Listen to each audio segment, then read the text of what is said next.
Our next session is going to be a panel discussion on a situation taking place in Alberta related to wildlife sub-regional planning task forces that hold strong relevance to other regions of the country as well. The Alberta Sand and Gravel Association recently reached out to their Minister of Environment and Parks, Jason Nixon, in an effort to become included on all of the Caribou sub-regional planning task forces taking place throughout the province, and for the province to consider changes to draft plans that have already been created. These changes have serious implications for the future development of pits and quarries across Alberta, and the kinds of changes that have the potential to occur, as I said, all across Canada, as we all have, no matter where you live, certain environmental restrictions and planning that needs to take place. So joining us now are ASGA's Land and Environment Committee Chair, Leslie Foy, Executive Director, again, John Ashton, and Carly Dobko, Aggregates and Environmental Coordinator for MPA, who will discuss the impact of these sub-regional planning task forces and the importance of fighting for a seat at the table for this type of planning for the good of the aggregate industry as a whole. Welcome, everyone. Thanks for having me back once again. So once again, I'm going to throw up the old PowerPoint here, and we will just go through kind of a short background on what we're talking about here, especially for those of you who aren't from Alberta or don't get a chance to hear news from Alberta. I think this is something that every province goes through. Some have already gone through it, some will go through it. But the conversation on conservation, on ecology, and gravel production, and the proximity between the two, it goes on forever. And I think it should, quite frankly. Both are so important. So this is essentially our latest in Alberta's iteration of that conversation.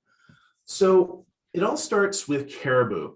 In the middle of the last decade, Alberta became apparent in Alberta that anyone who's monitoring caribou population saw that it was rapidly disappearing. And if you study ecology and environmental sciences, everything is interconnected. It's a web. We use that metaphor a lot. And if one species disappears, it endangers lots of others, and also eventually humans. And so if this were allowed to happen unchecked, it would have severe consequences. And the federal government mandated that the Western provinces and territories implement a plan to conserve their population. And so the first attempt by the provincial government was in 2017. We participated, ASGA, that is, Alberta Sand and Gravel Association. We spent about a good solid year working with the provincial government, working alongside other stakeholders to arrive at a plan that was going to do two things: try and address this ecological concern, but also deal with the fact that our industry works in physical proximity to where caribou like to go and do caribou things. And so it is, of course, a balance, and we try to do our part to help strike that balance. So what happened then 2 years later is, of course, we had changing government in Alberta, and the new government brought in a radically different approach to this problem. So the one thing they did was the previous government had been looking at a province-wide plan, a plan that encompasses all of Alberta, and particularly northern Alberta, where the caribou actually are, and instead go for regional plans, about 11, 12 different regional plans that would each have their own approach to caribou preservation. But the second thing that happened was the decision was made to not just stop at caribou preservation, but to expand the scope of these plans, these regional plans, to incorporate the relationship between industry and ecology, industry and nature as a whole, not just work towards caribou preservation, but essentially the coexistence of industry and wildlife and in these regions in northern Alberta. So 11 different regions would have their own plan. It would be a separate task force, and each would be crafted by local committees, and each one would be chaired by the local member of the Legislative Assembly, or the equivalent of MPP for those of you in Ontario. So this all got off to a very, very bad start. The first two regions have completed this process, and it did not go well. Cold Lake, which for those of you unfamiliar with Alberta, Cold Lake's in the eastern side of Alberta. It's about it's north of Lloydminster. It's closer to Saskatchewan than Edmonton. And it's also, of course, known for the fact it's nearby Canadian Forces base, mostly used by the Air Force. It's the other one is for a more sparsely populated area called Bishka Lake, and it's far into the northwest of Alberta, just south of Northwest Territories. In fact, we're going to see maps of these later on, by the way. Minister of Environment and Parks made the purposeful decision to exclude ASGA and to also exclude the aggregate industry as a whole. And that was problematic. Not so much that we don't have a seat at the table as an association, but the industry doesn't have a seat at the table. They didn't in these two committees. And as it stands right now, it doesn't have one going forward. So predictably, we had problems that came out of these. Disastrous is the way a lot of local producers described it.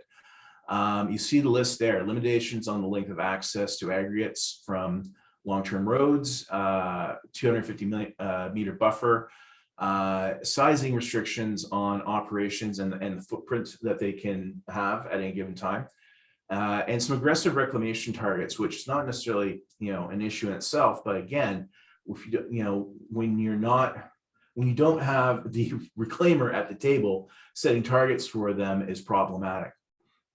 And so rules would apply to all the public lands within the subregion, not necessarily in caribou zones. And, if I don't want to be hyperbolic here, the two regions that there are not necessarily strategically crucial to the industry, to the province as a whole. Certainly there'll be local consequences, but what is really problematic here is it sets the precedent. And from what we've seen and heard from government, they are quite happy to photocopy, metaphorically speaking, photocopy these first two plans and just let them apply across the province. And that's going to be a problem. And it's going to be a problem certainly for producers, but it's also going to be a problem for consumers, because this is going to sterilize a lot of aggregate. And, you can't go through these processes and expect that that's not going to happen at all. And it would be unreasonable for us to do so. But this is going to really, really cause some problems, and is going to lift the cost of aggregate and lift the cost of constructing anything and doing maintenance on anything quite a bit in a lot of places in Alberta. So I want to flip this over to and let Leslie and Carly kind of chime in here. These are the two maps of the two regions. And you can see, the proximity to Cold Lake. That's Cold Lake down there. I don't know if you guys can see my cursor, but the little on the map on the left-hand side, the black area there near the bottom corner, that is the city of Cold Lake, and you can see how far this extends up, and not quite to Wood Buffalo and Fort McMurray, but pretty close. And then you can also see the map on the right-hand side. That's the Bishka Lake area. Again, pretty far from any population centers. It's, I think Peace River would probably be the closest community of any size. And that's still quite a ways away. But again, it's the precedent that's the problem. So with this, I'm actually, so we can actually see everybody, I'm going to go stop the share on this maps, and we'll join Andrew and Leslie and Carly for the conversation on this. And as you can see with those maps there, that the regions that were highlighted in red were much larger than the actual caribou zones, and those that were, which is, well, thanks John for bringing it back up. So the caribou zones are the areas highlighted in green, and then that yellow hatching over top of the green is what has been deemed critical habitat for the caribou. So in essence, these regional plans cover everything within that red boundary, not just the green areas. So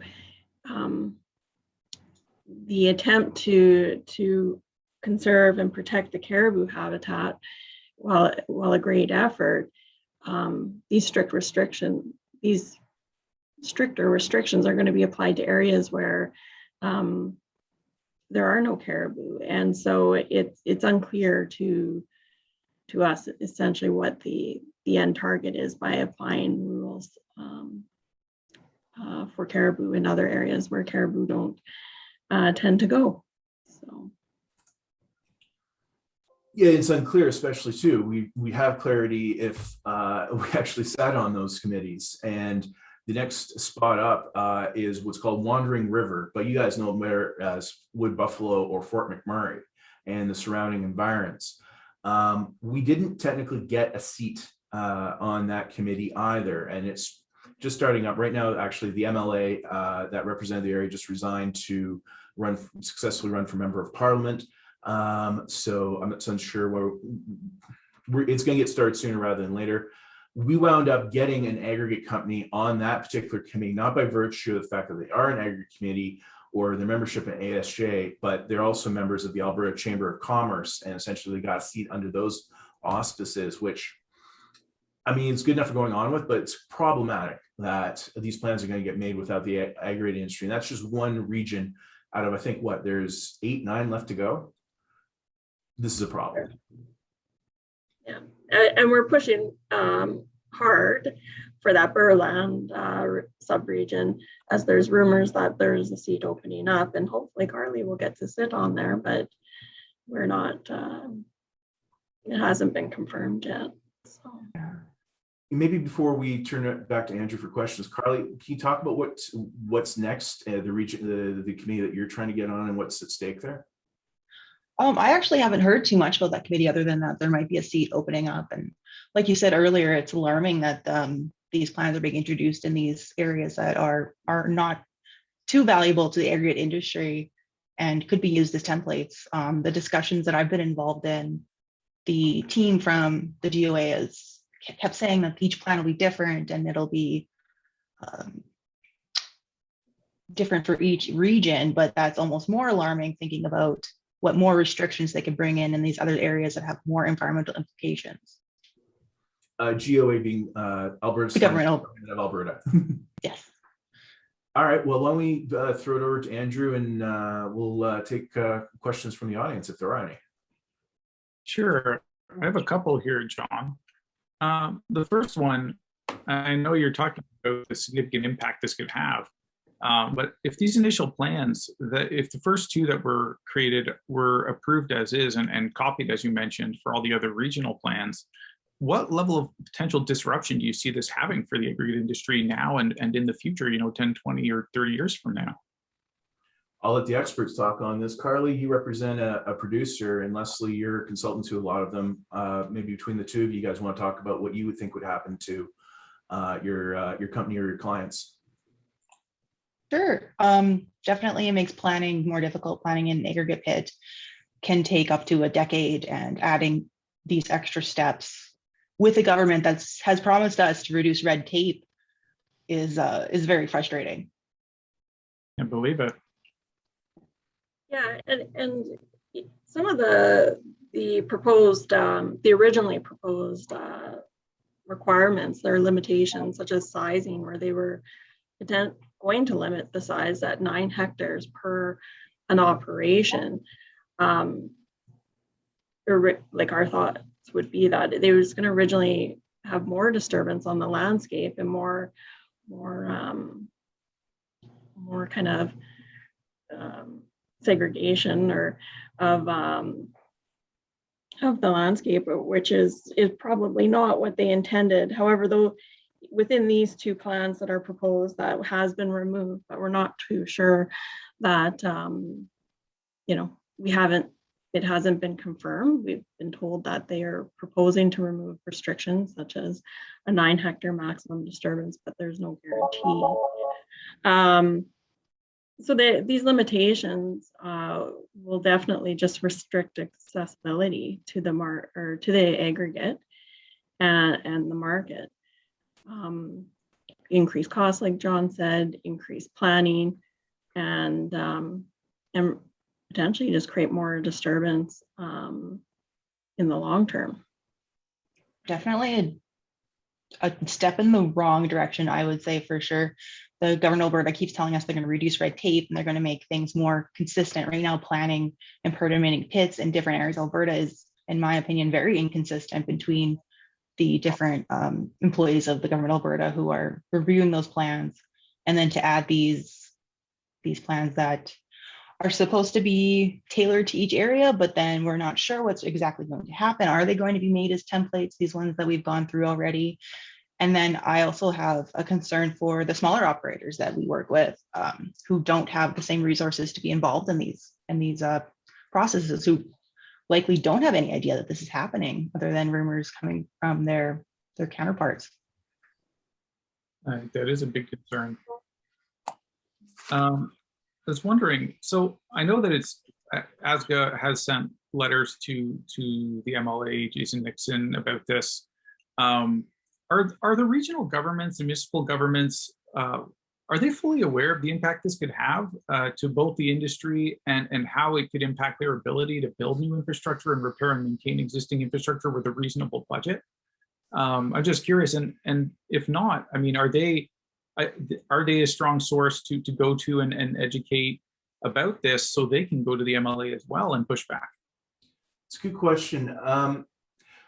Certainly, there's no there's no municipal governments that don't want us involved in this conversation. We have, particularly with the Rural Municipalities Association of Alberta, had a much improved relationship with them over the last year or two, dealing with issues other than this one. But certainly, I think they're going to they're noticing our absence at these meetings in terms of the full economic consequences, infrastructure consequences of these plans. I'm not sure they are yet, but they will be soon, either by us telling them or just looking at the bill to, repave that road or make that new building and see it then. They're not the ones though with necessarily leverage in this situation. It's a cabinet decision that we're excluded. It's MLAs chairing that, and so the conversation's got to come with them. And I should also mention too, we have had other industries point out our absence as well and say, hey, why isn't aggregates here? Why isn't gravel here? And we've had some good conversations on that front too about what to do about this. Okay, we have another question that just popped up. Is the Alberta Chamber of Resources participating in the sub-regional planning process? And can you mention any other industry associations that are currently participating? CAP is participating. ACR is not necessarily directly participating, but through some of their other members, they are. And ACR has been one of those groups, and both CAP have been one of those groups who have been saying to the government, hey, where's gravel? Gravel needs to be part of this. And have been, we've been had about 3 meetings over the summer with them about that situation, about where this process is going and what to do about it. So yeah, they have joined in on this, as it were. Yeah, we got to keep having those conversations with the minister, with the MLAs, and I always say in government relations, a choir sings louder than a soloist. So we appreciate their jumping in on this. Okay. Well, thank you. Thank you to all of our speakers for coming today and discussing this. I greatly appreciate your time and bringing up this issue, which I think is of great importance and something for everyone across Canada in the industry to be aware of. So thank you very much.